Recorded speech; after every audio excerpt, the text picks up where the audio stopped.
Y nos acompaña Cindy Mora, quien es socióloga y oriunda del Distrito Río Azul. Doña Cindy realizó una investigación para la Universidad de Costa Rica sobre el distrito, su historia, sus vivencias, el impacto comunal que tuvo el relleno sanitario que durante más de 3 décadas se ubicó en el lugar. Nuestra invitada es socióloga, máster en Derechos Humanos y Educación para la Paz, investigadora del Instituto de Investigaciones Sociales y profesora de la Escuela de Sociología de la Universidad de Costa Rica. Trabaja temas relacionados con acciones colectivas, movimientos sociales, memoria de luchas populares y procesos de construcción de resistencias políticas. Gracias por participar en esta entrevista para el periódico local Crónicas de la Unión. Muchísimas gracias a usted, don Leonardo, y al periódico Crónicas de la Unión. ¿Quién es Cindy Mora? Coméntenos de su infancia o periodo de vida y relación con la comunidad. Bueno, yo viví en la comunidad de Río Azul, ya no vivo ahí, ¿verdad? Viví en la comunidad de Río Azul los primeros 30 años de mi vida, ¿verdad? Soy hija del distrito de Río Azul. Mis bisabuelos llegaron al distrito provenientes de Tarrazú, como muchas de personas que poblaron Río Azul. Y bueno, ahí nacieron ahí nació mi abuela.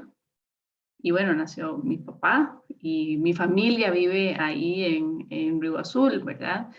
Yo posteriormente me formé en la Universidad de Costa Rica como socióloga y siempre tenía ahí como la espinita, ¿verdad? De entender qué era lo que le había pasado al distrito de Río Azul, a la comunidad de Río Azul, por qué esta sociedad había decidido botar la basura en la comunidad de Río Azul, ¿verdad? Y todo lo que, bueno, pues lo que se vive a raíz del proceso de instalar un botadero de basura en la comunidad, ¿verdad? Entonces, bueno, esa soy yo, un poco trazada por esa historia, ¿verdad? También, porque lo que le pasa a los territorios, lo que le pasa a un distrito, también le pasa a sus personas, ¿verdad? Sus habitantes. Y bueno, esas son las preguntas vitales que tiene una que en las ciencias sociales se transforman en preguntas de investigación, ¿verdad? Ya como científica social, ¿por qué investigar sobre Río Azul y el impacto del botadero de basura específicamente? Bueno, yo tengo ya un tiempo de estar reflexionando sobre el tema de la basura, ¿verdad? No es solo pensar en lo que le sucede a la comunidad desde la perspectiva de las memorias, sino también comprender que aquí tenemos un modelo de gestión de la basura, ¿verdad? No solo en este país, sino a nivel global, ¿verdad? En donde nosotros como seres humanos somos productores de basura que decidimos, dado que no le damos un tratamiento adecuado a la basura, decidimos enterrarla, ¿verdad?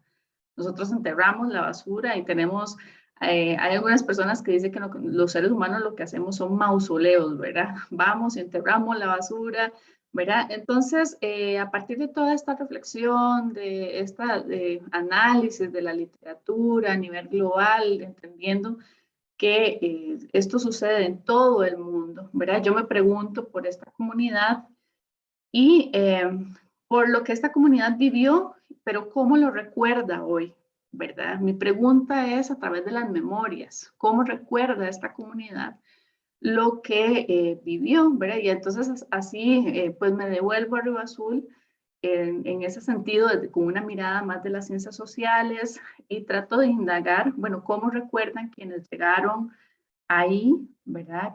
Quienes vivieron antes de la llegada al botadero de basura, la instalación y el proceso de lucha comunitaria para que este botadero se cerrara, ¿verdad? Y bueno, posteriormente el botadero se traslada a otro lugar. Eh, digamos que me pregunto eso en un contexto en donde también pues una se da cuenta que ya hay adultos mayores, personas adultas mayores que ya van falleciendo, ¿verdad? Y que entonces este es un momento, diría yo, que es importante para poder construir con estas personas adultas mayores una memoria, ¿verdad? Porque lastimosamente, bueno, ya tenemos personas, bastantes personas adultas mayores que hubieran podido darnos una visión mucho más amplia de la memoria, pero lamentablemente ya fallecieron, ¿verdad? Entonces, creo que coincidieron como los intereses personales, los intereses académicos y también el momento, ¿verdad? El momento que una mira que las personas adultas pues ya están falleciendo y bueno, ahí hay un conocimiento sumamente importante que las comunidades nos pueden brindar para transmitir las memorias. En esa investigación, ¿cómo visualizó la historia de Río Azul antes de la instalación del relleno sanitario? O sea, antes de los años 70 o cuando se concretó la instalación del relleno. Bueno, yo he podido entrevistar a varias vecinas y vecinos de la comunidad, algunos más grandes, ¿verdad? Estamos hablando de personas de 80 años, otros como de 70, personas que actualmente tienen 60 años. Entonces, he podido reconstruir recuerdos de cómo fue su niñez, ¿verdad? Una niñez en un lugar que muchos y muchas recuerdan como el lugar donde estaba el río de color azul, ¿verdad? Donde estaban las quebradas, que es una localidad de Río Azul. Entonces, bueno, había muchas nacientes de agua y la actividad de los fines de semana era ir a las pozas y bañarse y compartir, ¿verdad? También es la época en donde todavía Lindavista no está poblada de la forma en la que está poblado ahora, ¿verdad? Entonces son recuerdos muy sentidos de parte de quienes han compartido conmigo, ¿verdad? De una vida mucho menos, pues ajetreada, ¿verdad? Pero también con mucho menos servicios públicos, ¿verdad? No había agua, no había luz, no había servicio de transporte público como lo conocemos ahora, ¿verdad? En sus inicios, pues había un bus que entraba en la mañana y otro en la tarde, y ya no había forma de salir. Río Azul no era el lugar de tránsito, se ha convertido ahora como ruta alterna para llegar a Cartago, ¿verdad? De hecho, no había caminos. Muchas personas me han contado que este Tato, el de los bueyes, ¿verdad? Fue una persona muy importante porque él va abriendo camino en la comunidad para poder hacer un trillo ¿verdad? Que vincule distintas zonas del distrito. Entonces, sí, son recuerdos como de un pasado rural, porque Río Azul era rural, ¿verdad? De un pasado rural en donde habían pocas casas, pocos servicios públicos, pero también en los relatos están muy cargados de la inocencia que había en ese momento, ¿verdad? Donde las personas podían compartir sin tanto temor, eh, sin miedo a lo que podía pasar, ¿verdad? Creo que eso está marcado mucho por la experiencia actual, ¿verdad? De la propia violencia bueno, que se está viviendo en el distrito, ¿verdad? Entonces, es muy remarcado el recuerdo de un lugar tranquilo que era. Un lugar sin contaminación, un lugar poco poblado y un lugar sin violencia. El proceso de 34 años de un relleno en la comunidad llegó a estigmatizarla, considero. Recuerdo entrevistas a recicladores que vivían del relleno. Gente no solamente de Río Azul, sino de Tirraces, de zonas aledañas, que vivían del constante ir y venir de los recolectores de basura del gran área metropolitana, lo que implicaba que caravanas de camiones, los lixiviados derramados a lo largo del camino, los olores que se percibían al acercarse, sea ingresando por Patarrá o ingresando por el sector que va a dar a San Francisco o ingresando por Calle Mesén, era un olor común cuando uno se acercaba a la comunidad. La llegada o integración de Lindavista luego a la comunidad, el cómo familias que formaron esta comunidad ven llegar a cientos de familias a Río Azul. Porque yo solamente me imagino el impacto que generó para un pueblito pequeño, como todos después de la colonia, cercanos a la iglesia, con una placita, familias muy conocidas, autóctonas de la comunidad, de un gran movimiento de familias a poblar el cerro. Dentro de sus memorias se comenta sobre ese ingreso que se dio en su momento de lo que hoy es Lindavista, que es una comunidad mucho más grande que el Río Azul histórico, el Río Azul como comunidad. Sí, en mis entrevistas ha surgido mucho esta discusión, ¿verdad? Yo he trabajado, como le digo, con personas que habitaron Río Azul antes de la llegada del botadero y antes del poblamiento de Lindavista, ¿verdad? Entonces, hay una constante, un constante nombramiento y un constante conflicto entre quienes habitaron primero y quienes llegaron después. De hecho, es común entender Río Azul, como usted lo dice, Río Azul histórico, para las personas entrevistadas es como Río Azul Centro o Quebradas, ¿verdad? Y Río Azul arriba es Lindavista. Entonces, digamos, esta distinción que se hace en las entrevistas, pues sí hace referencia al proceso de poblamiento, ¿verdad? Y para ellos, hay responsables, ¿verdad?, de este proceso. Este proceso se da en el contexto de la crisis de los años 70 y 80, ¿verdad?, donde todo el país pues, se vio sumergido en una crisis económica muy importante y el botadero de basura se convierte en un imán, ¿verdad?, en un polo de atracción de sectores empobrecidos del país, de sectores excluidos. En las entrevistas, por ejemplo, sí me han señalado mucho que estos son los desplazados del botadero, del relleno sanitario, perdón, no, botadero de Pavas, ¿verdad? Que vienen migrando en busca de la basura para comer, ¿verdad? Y para poner a circular la basura en estos intercambios, ¿verdad? Basura, digamos, que le llama a uno, pero la visión del recuperador informal no ve basura y ve la posibilidad de sobrevivir, ¿verdad? Entonces, sí hay constantes referencias, ¿verdad?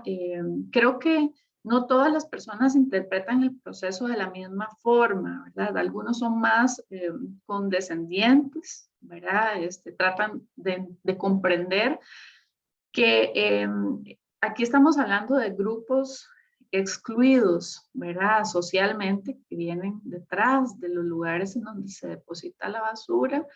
Digamos que hay una lectura como muy comprensiva y responsabilizan aquí a los gobiernos de los años 70 y los años 80 que no lograron contener, ¿verdad? Este proceso migratorio interno de personas que venían tras la instalación del botadero de basura. Hay otra lectura que no es tan condescendiente, sino que mira, ¿verdad?, a estos grupos que vienen a poblar Río Azul y bueno, que hacen de Río Azul hoy una zona de mucho riesgo por deslizamientos, ¿verdad? Que sí responsabilizan a estas personas por su situación y por la situación en la que hoy se encuentra el distrito, ¿verdad? Son mucho más críticos por el tipo de viviendas que se construyeron. Son personas que incluso yo diría que terminan estigmatizando a una comunidad estigmatizada, ¿verdad? Es una lectura muy estigmatizante desde dentro, porque el estigma no solo viene de afuera, ¿verdad? No son los medios de comunicación diciendo el Río Azul, la gente que, ¿verdad?, que vive en la basura, que come la basura, que huele a basura o que es violenta, sino son los mismos vecinos diciendo esa gente, ¿verdad?, de Lindavista, que cuando se estaba construyendo como una comunidad autogestionada en su gestión de la vivienda, ¿verdad? Por ejemplo, una persona entrevistada me decía, pues Río Azul siempre se veía feo porque uno siempre veía personas con latas de zinc, con cartones, la gente armando sus casas, ¿verdad? Y es una lectura mucho más crítica, pero también me parece a mí que toma el estigma y lo reproduce, ¿verdad?, al interior de la comunidad criticando el proceso de construcción de estos poblados, ¿verdad? El impacto es muy fuerte, el impacto subjetivo, ¿verdad? Porque para algunas personas entrevistadas, esas personas que llegaron a Río Azul en los años 70, 80, son las responsables de muchos procesos que vive hoy la comunidad, ¿verdad? Son las responsables de la violencia, del hacinamiento, de los deslizamientos, ¿verdad? Y bueno, esto es un eje que se podría trabajar posteriormente, ¿verdad? Sabemos, y desde las ciencias sociales sabemos que las personas no viven en situaciones de riesgo porque quieren, ¿verdad? O no tienen condiciones desfavorables porque les gusta vivir en condiciones desfavorables, ¿verdad? Habría que hacer un trabajo mucho más grande para poder construir soluciones que vayan más allá de estigmatizar a las personas que están en condiciones de vulnerabilidad. Coméntanos del periodo de esos 30 y poco de más años del relleno sanitario y lo que yo percibí allá por los años 90 o antes y hasta el cierre, de que eran puntos de vista sobre la existencia o no del botadero, porque sí había gente que estaba a favor de que estuviera el botadero y gente que no. Pero fueron 34 años en donde fueron la sede del relleno sanitario del gran área metropolitana. Sí, en estos 34 años, ¿verdad? En los primeros años, en las entrevistas que yo he podido hacer, pero también en la revisión bibliográfica, ¿verdad? En las noticias del periodo que he podido recopilar, parece que no habían tantos problemas. En los primeros años es como un tiempo en donde el botadero de basura funciona más o menos bien. Yo tendría la hipótesis que esto tiene que ver también con la cantidad de basura que se deposita en los primeros años, ¿verdad? No podemos decir que en los años 70 se producía la misma cantidad de basura que se producía en los 90 o a finales ¿verdad? O a inicios del siglo, el 2000, a finales de la vida útil del botadero. Entonces, en los primeros años son menos conflictivos, ¿verdad? Hay menos problemas. En los años, finales de los años 80 y principios de los años 90 es cuando surgen muchísimos conflictos, ¿verdad? Por el manejo de la basura, por la entrada constante de camiones a la comunidad, por la exposición a los lixiviados, ¿verdad? Que quedaban en la calle desde San Antonio desamparados hasta la entrada ya del botadero, porque los camiones no venían tapados, ¿verdad? Bueno, ahí se hizo todo un proceso para que se taparan, ¿verdad? Por las moscas, los opilotes, los malos olores, todas esas problemáticas ya surgen en los años 90 y hay un sector de la comunidad que empieza a solicitar el cierre del botadero de basura, ¿verdad? Algunos participan en las asociaciones que hay, ¿verdad? La Asociación de Desarrollo, pero también surgen otros grupos que buscan presionar para que el botadero se cierre, ¿verdad? Pero hay un sector que en realidad no quería que se cerrara el botadero de basura. ¿Por qué? Porque y dentro de este sector podríamos distinguir por lo menos dos grupos. Uno sería el que considera que el botadero no generaba tanto daño, ¿verdad?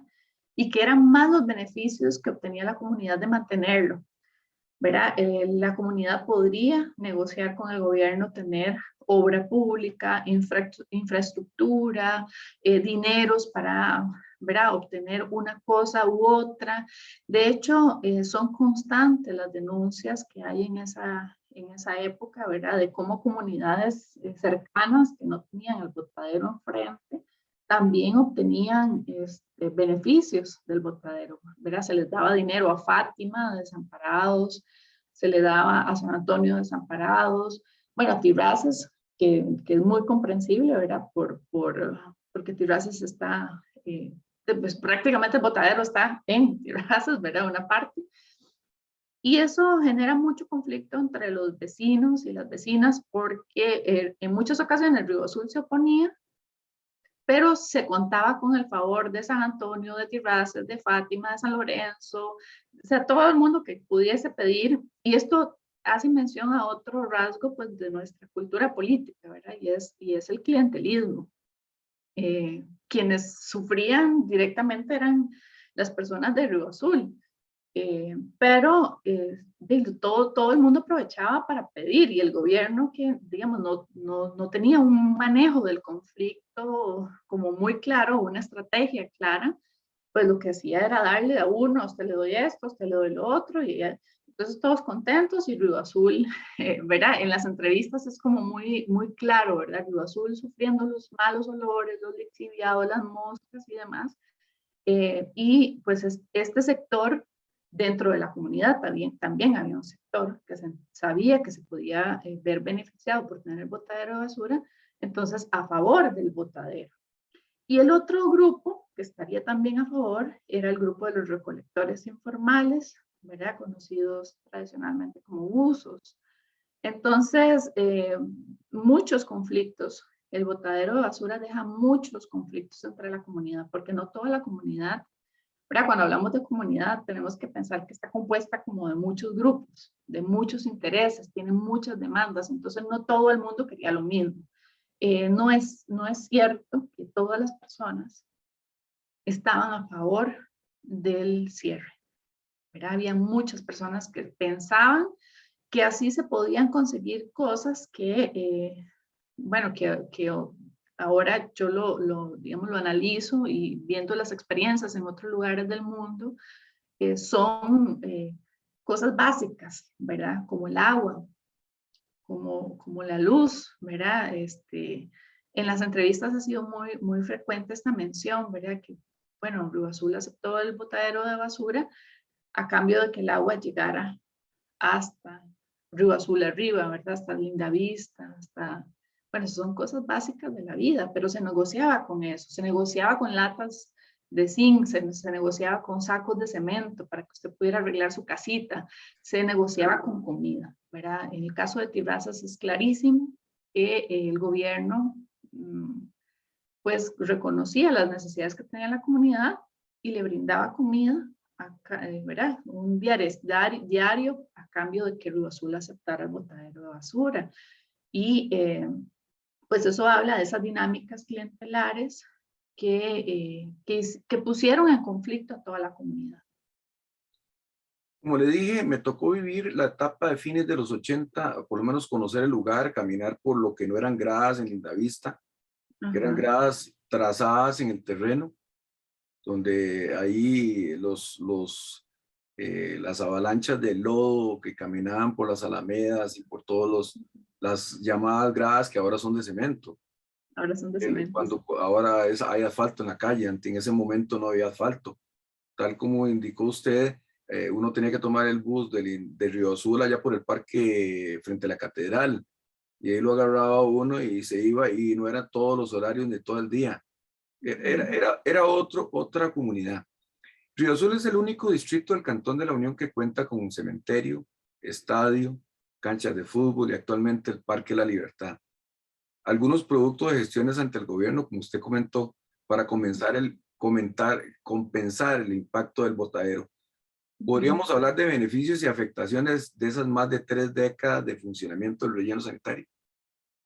Sí, y de hecho, esa es una de las valoraciones positivas que hacen las personas que yo he entrevistado, ¿verdad? El reconocer que se cuenta con EVAIS, con un centro de nutrición, que se tienen 2 escuelas, ¿verdad? La escuela de Lindavista y la escuela de Río Azul, la Francisco Gamboa Mora, Río Azul abajo, que se tiene cementerio, salón multiusos, el estadio, ¿verdad? 2 plazas de deportes, y que se cuenta hoy con el Parque La Libertad, es muy valorado en la comunidad, ¿verdad?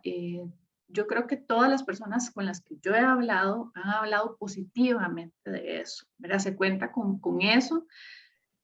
Curiosamente, en las entrevistas, para algunos eso compensó, ¿verdad? El sufrimiento ambiental de estos años. Para otros, eso fue insuficiente. ¿verdad? Algunas personas que son muy críticas han señalado, bueno, es que toda comunidad debería tener una escuela sí o sí, ¿verdad? Y es una responsabilidad gubernamental, un EVAIS, un cementerio, es un tema de política pública básica, ¿verdad? Entonces, algunos son muy críticos y creen que no es suficiente, que no fue suficiente toda la infraestructura que se construyó, ¿verdad? No fue suficiente para contener las problemáticas sociales que existen ahora, ¿verdad? Pero eso no niega que se reconozca que Río Azul pues tiene toda esa infraestructura y que es producto, digamos, de esos momentos. El Parque La Libertad, por ejemplo, es muy valorado positivamente por todas las personas que yo he entrevistado. Curiosamente, las personas que tienen un menor nivel educativo son las que, ¿verdad?, cuestionan más el aporte del parque y, y, bueno, quienes tienen mayor nivel educativo son las que más lo valoran, ¿verdad? Pero sí hay una valoración positiva de todos esos elementos, pero como le digo, con algunas críticas, ¿verdad? También hay pues ahora toda una discusión en este contexto de pandemia, ¿verdad? Que se tiene toda esa infraestructura y bueno, que no se puede utilizar como se utilizaba antes, pero, pero bueno, eso es ya más como, ¿verdad? Del momento que estamos viviendo, que es un momento difícil en realidad para todo el mundo.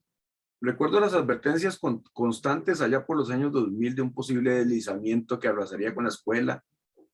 También recuerdo de críticas que tal vez usted en su investigación tomó en cuenta o podrían tomarse en cuenta más adelante, si hubo una afectación a la salud de los vecinos, porque la cercanía del relleno con la escuela y con el centro urbano y hasta los mismos recuperadores, o como usted indicó, se les llamaban buzos, afectaba. Y no solamente a la comunidad de Río Azul, sino a Tirraces y a todos los que se desplazaban hacia ese modus vivendi o ese sitio donde lograban conseguir los recursos para llevar a sus familias. ¿Se ha medido ese impacto en la salud de los vecinos? No, hasta donde yo conozco eso no se ha hecho y eso es una de los pendientes es una discusión que ha surgido en las entrevistas, ¿verdad? Porque sí se medía en los años 90, en medio de todos los conflictos, por ejemplo, se medían los niveles de contaminación del agua, ¿verdad? Eso era constante, pero que el Ministerio de Salud llevara a cabo, y el Ministerio de Salud es sumamente criticado, ¿verdad?, en las entrevistas como la instancia que dejó hacer, porque bueno, esos terrenos en donde está ubicado el botadero de basura pertenecen al Ministerio de Salud, que dejó de hacer y que no le dio seguimiento a las denuncias que sí existían, ¿verdad? Yo he entrevistado educadoras que trabajaron en la escuela, de Río Azul, a Francisco Gamboa Mora, y ellas sí señalaban que, por ejemplo, los niños tenían alergias, ¿verdad?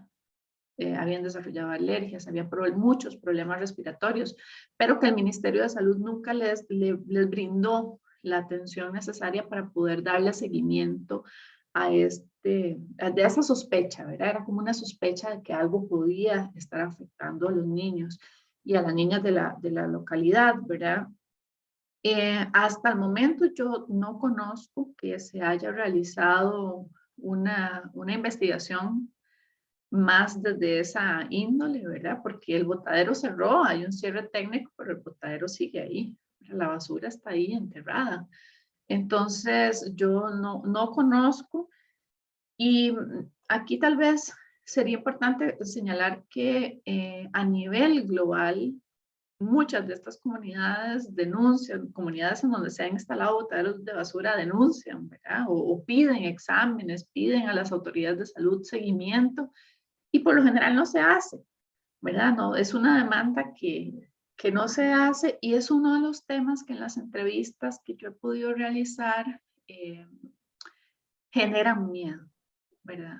La idea misma del deslizamiento que usted menciona, que era muy frecuente en los años, finales de los años 90, principios de siglo, sigue vigente, ¿verdad? La gente todavía hoy, a pesar de que el botadero ya cerró, tiene miedo de las afectaciones en la salud, tiene miedo del eventual deslizamiento, ¿verdad? Tiene miedo de que eso explote, ¿verdad? De que haya una explosión. Todavía le tienen miedo, ¿verdad? Todavía le tienen miedo al botadero de basura. El miedo, yo diría que el miedo en Río Azul es una de las emociones, ¿verdad? Una de las sensaciones vigentes. Una constante. ¿Verdad? Es una constante. Estuvo durante el proceso, ¿verdad? Y estuvo y está hasta el día de hoy muy, muy arraigada en la vida de las personas, en la vida cotidiana. Podríamos hablar que tanto la ubicación del botadero en la comunidad como la cercanía de San José pudo haber generado la situación, la problemática social que se vive actualmente.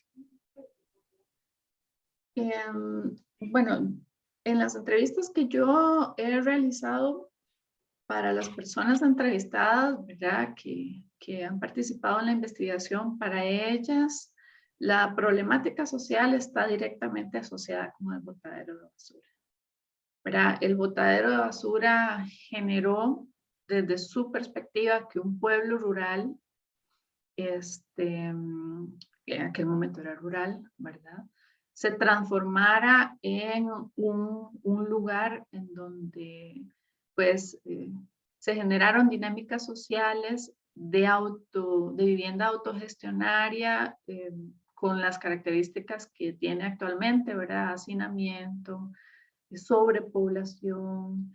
Y para las personas entrevistadas, estas condiciones generaron o fueron como el caldo de cultivo para otras dinámicas sociales, ¿verdad? Vinculadas al narcotráfico y vinculadas a la violencia, ¿verdad?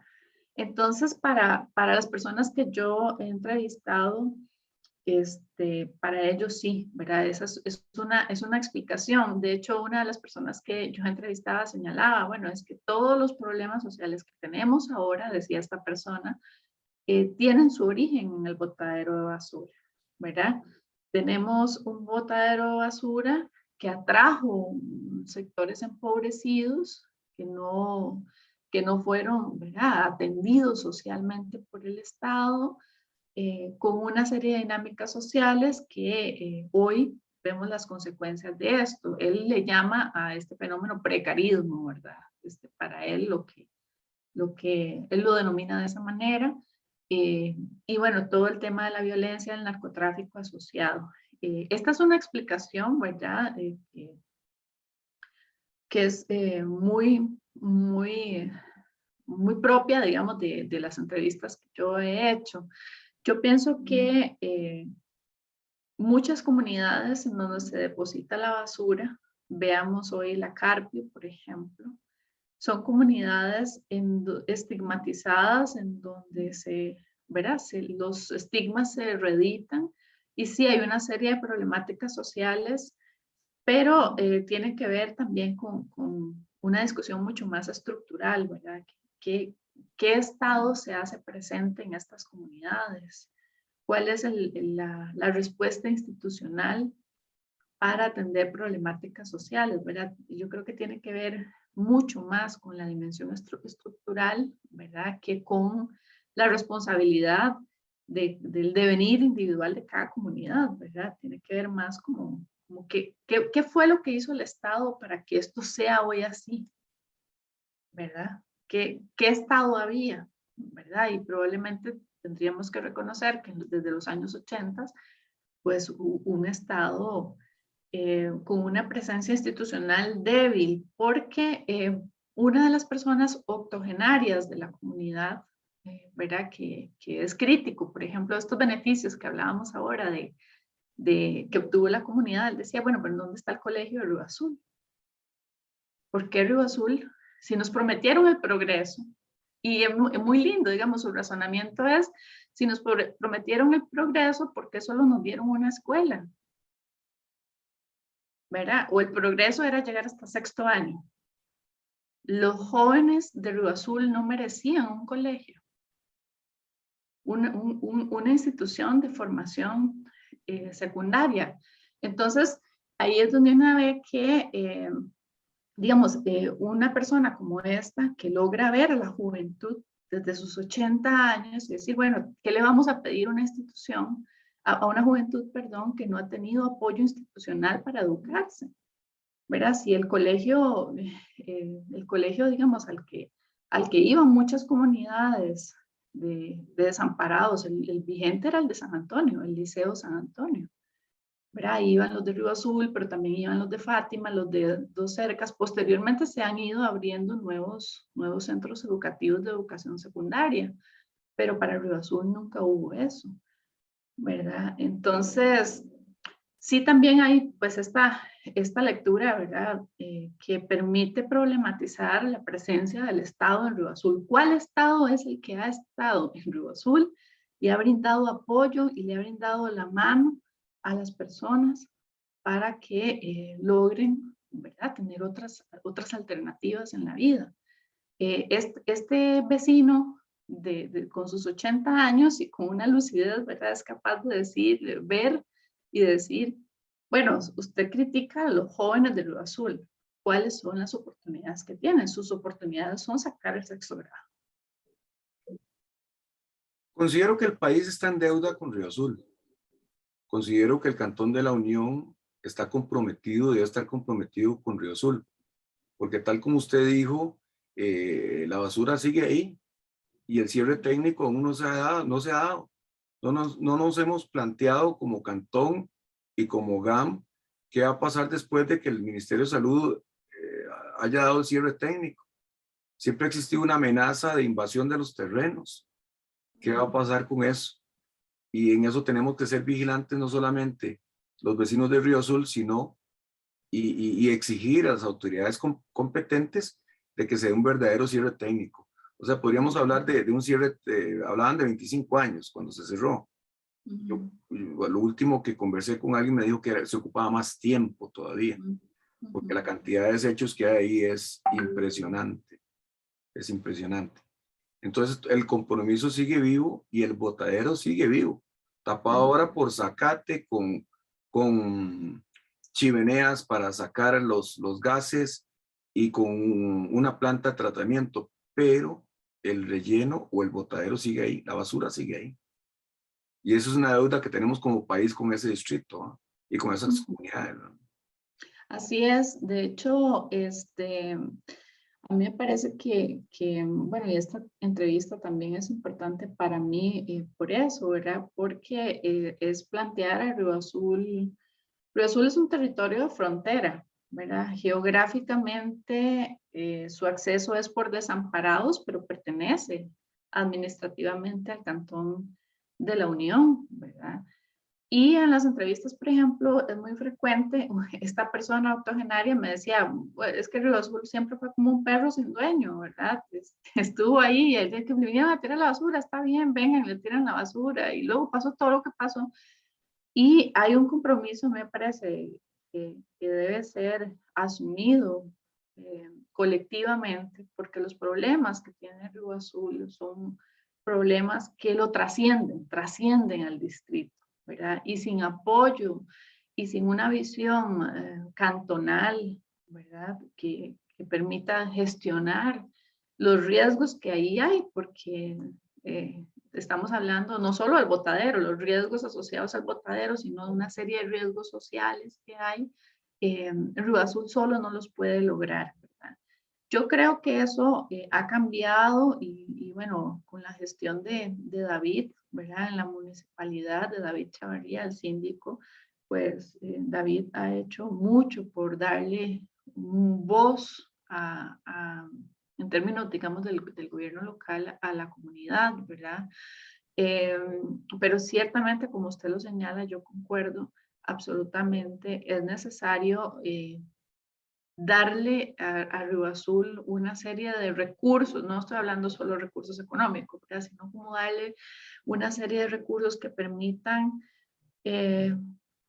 apalear las consecuencias de una serie de procesos, ¿verdad? No solo el botadero de basura, es del olvido, de una pésima administración, ¿verdad? De un abandono del Estado, como sucede en muchas otras comunidades que tienen otros resultados. Bueno, el de Río Azul se combina con basura, ¿verdad?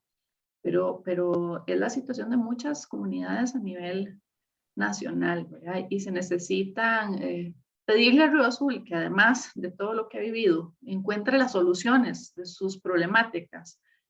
Solo es parte de esta injusticia territorial, ¿verdad? Más bien el gobierno local pues tiene mucho que hacer en Río Azul, hay muchas cosas que atender, ¿verdad? Muchos aspectos que considerar para crear soluciones que además involucren a la comunidad, ¿verdad? Porque en esta lectura estigmatizada de Río Azul, en muchas ocasiones tampoco se les preguntan a las comunidades cómo imaginan las soluciones de sus problemáticas, y las comunidades saben cómo solucionar sus problemáticas, ¿verdad? No es que son, ¿verdad?, comunidades que no tienen una idea ni de lo que viven ni de cómo solucionarlo. Entonces, se necesita mucha ayuda, pero es una ayuda que sin la comunidad no se puede lograr nada. Definitivamente. ¿Cuál es el Río Azul que usted visualiza para los próximos años? Bueno, he estado pensando tanto en el Puede, pasado. puede ser una aspiración, y como persona Ujú, que tiene su ombligo ahí, tiene su familia ahí, que tiene ujú. sus recuerdos infantiles de adolescencia ahí. ¿Cómo Sí. visualiza usted Río Azul en el contexto actual? He estado pensando tanto en el pasado que no he pensado en el futuro, así que esta pregunta No, me sorprende. tenemos que pensar Pero sí, sí positivos. le puedo decir, verá, cosas de que yo también pienso. A mí me parece que,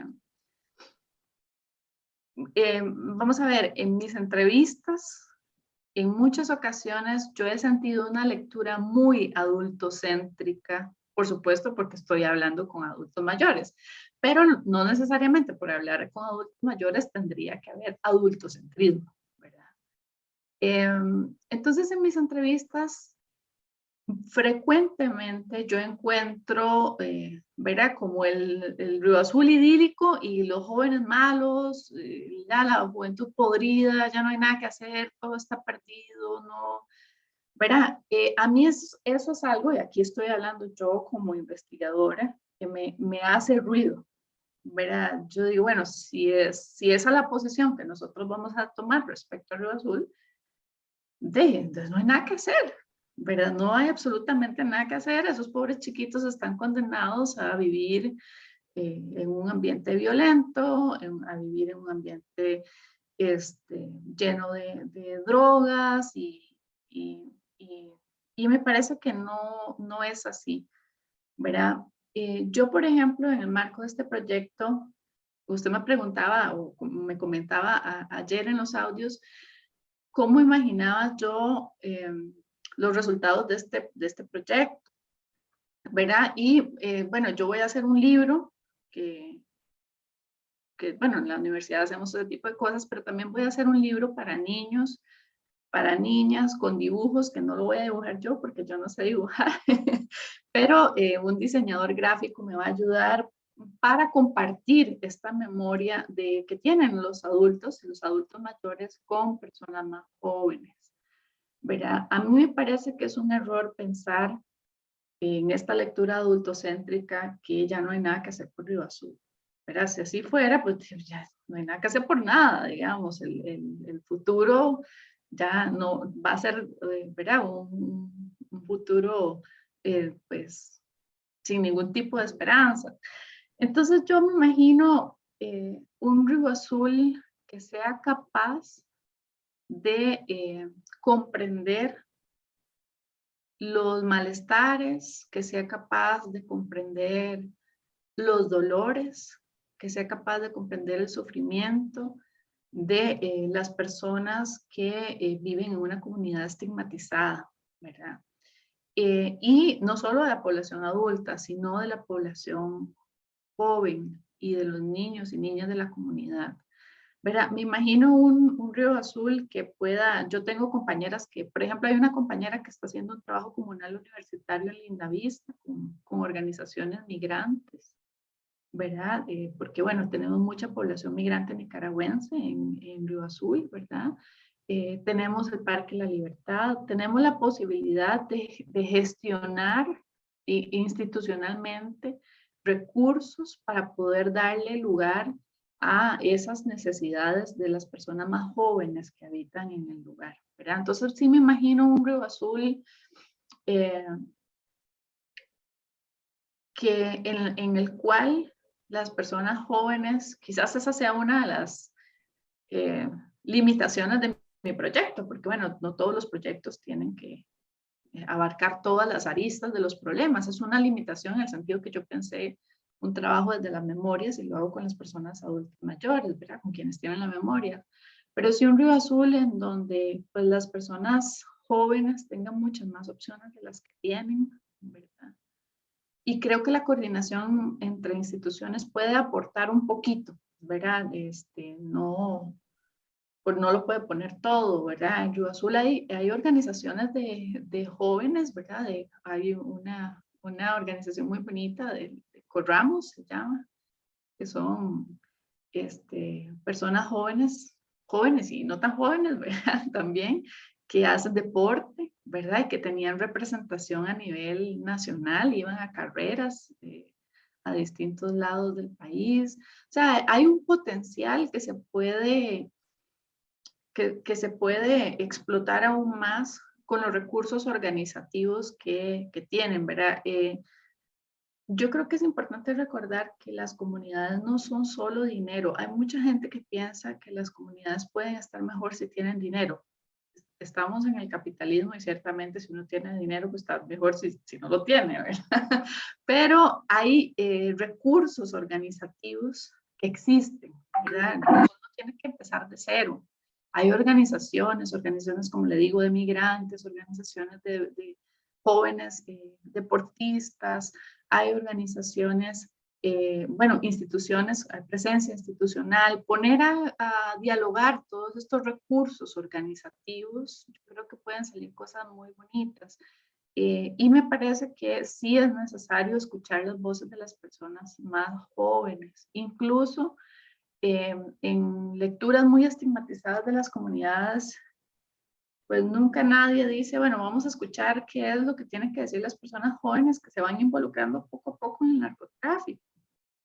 Nadie quiere escuchar a esas personas, ¿verdad? El estigma es tan fuerte que comprender qué es lo que pasa ahí para poder entender y para poder hacer, pues es casi que imposible. Entonces yo creo que Río Azul necesita mucho más escucha, ¿verdad?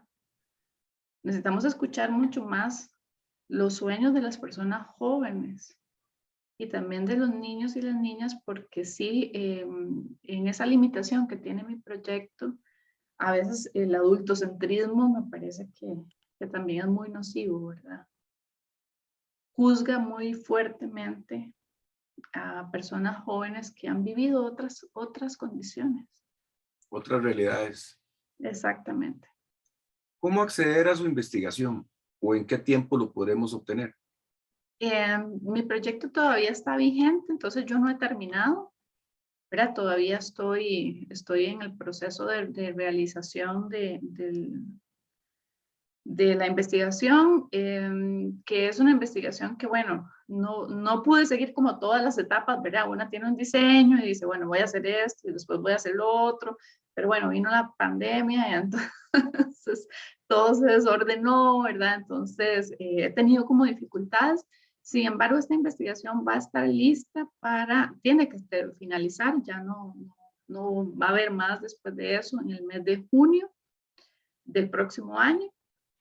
A partir de ese momento, pues inicia el proceso de evaluación del libro, del manuscrito que tengo que preparar y ya ahí, digamos, dependerá, ya no depende tanto de mí, sino de otras instancias, ¿verdad? Pero la idea es que en el momento en el que esté el texto, pues se pueda presentar en la comunidad, se pueda presentar David, por ejemplo, quiere que se presente en la municipalidad, bueno, ahora con Crónicas de la Unión, me parece que puede ser una oportunidad también para presentar el texto, para difundirlo, ¿verdad? Porque lo que nosotros hacemos en la universidad no tiene ningún sentido que se quede en la universidad. Además es un texto que va a estar escrito en un lenguaje más, pues más accesible y también el lenguaje, porque a veces la universidad peca mucho de ser Lenguaje nada técnico, accesible. correcto. ¿Verdad? Entonces, también el textito en formato eh, para niños y niñas, ¿verdad? La idea es que esté listo para ese momento, que se pueda empezar a distribuir. Pero bueno, hasta el momento en que la investigación ya esté lista, pues también me pueden contactar y yo con mucho gusto puedo colaborar con lo que yo he hecho, que es apenas un pequeño aporte entre todos los aportes de las personas que viven ahí y que trabajan cotidianamente porque Río Azul sea una comunidad que sea recordada más allá como la comunidad del Botadero. Nuestro compromiso desde ya como medio de comunicación y a través de las diferentes plataformas que manejamos para colaborar con esa divulgación. Y agradecerle, doña Cindy, realmente por haber brindado esta entrevista para el periódico Crónicas de la Unión. No, No muchas perdamos el gracias a contacto. ustedes. No No, perdamos. para nada. Y muchísimas gracias al periódico Crónicas de la Unión. En momentos en donde también, ¿verdad? Necesitamos información local. Qué dicha que existan estas iniciativas, porque en muchas ocasiones estos grandes medios de comunicación no, no brindarían la oportunidad de conocer las memorias, en este caso, de una comunidad que, bueno, ha sufrido mucho, como es la comunidad de Río Azul. Así que muchísimas gracias.